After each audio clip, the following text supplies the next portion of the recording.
Hey everybody, Trisha Peridot. I'm out and about today and just being extremely observant and watching and just listening to people.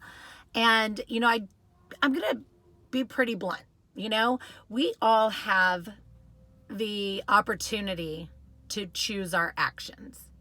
That's a pretty fair statement, I think, and I think it's a pretty fair statement to think that a lot of people would stand to benefit from slowing down their thought processes and their reactivity, if you will, and to say, like, if you really stop to think about something. So is this action I'm about to do going to foster feelings of being a champion, foster thoughts inside of yourself that say, wow, you know what, that action that I just took was really the best one? Or do we look back sometimes and go, wow, I could have made a better decision there? Or how many times do you go back to the store and return things because you just felt like you had to have it, and you just, next thing you knew, your cart was all full? But not even that, like how you speak to other people, how you interact with the other people in the world. We have the opportunity to choose our actions. And this goes to all different kinds of things in our life. So if we're talking about addictions, addictive behavior, codependency, negative attachments, impulsivity, and we're looking at, how we've been, our dialogue and how we've been telling ourselves, I really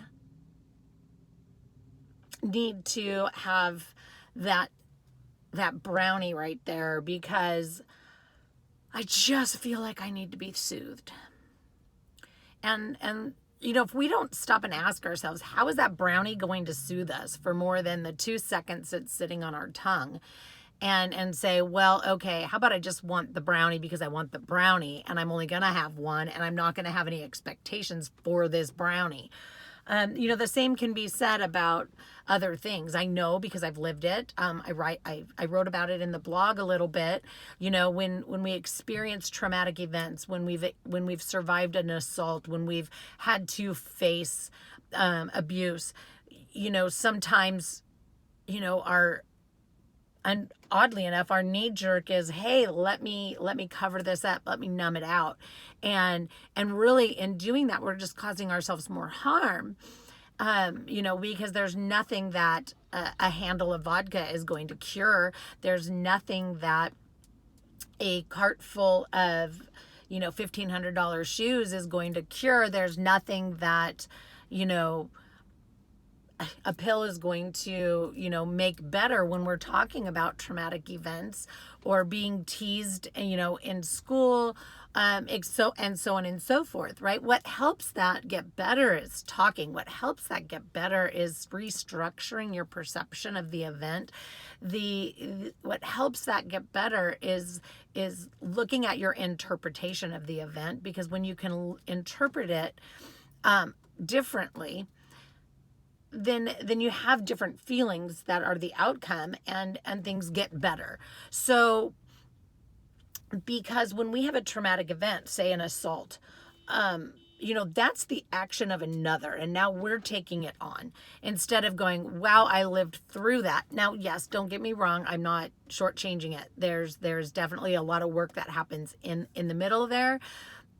But when we don't do that work in the middle to heal from that assault or that traumatic event, and we go straight to let me numb it out with whatever it is, like I said, food, shopping, chemical substance, whatever it is, when we rely on something outside of ourselves to cover up something, a bad act somebody else did, now we're just doing a series of bad acts.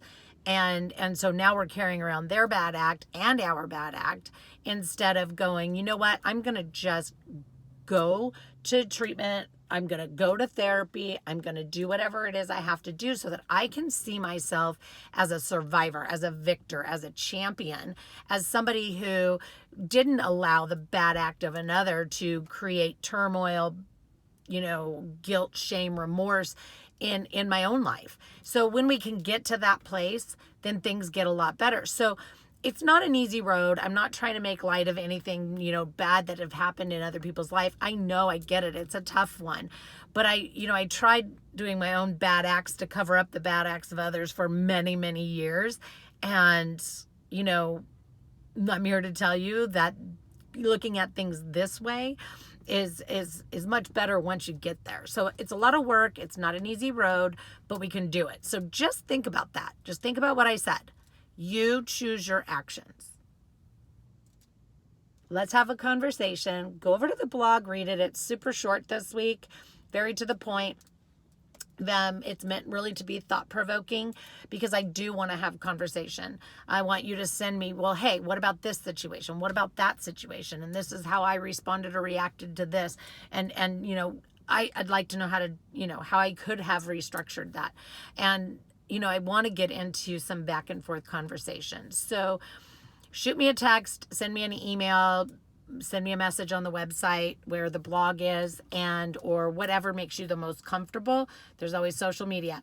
Anyway, look forward to hearing from you. Make it an amazing week. Let's talk. See you later.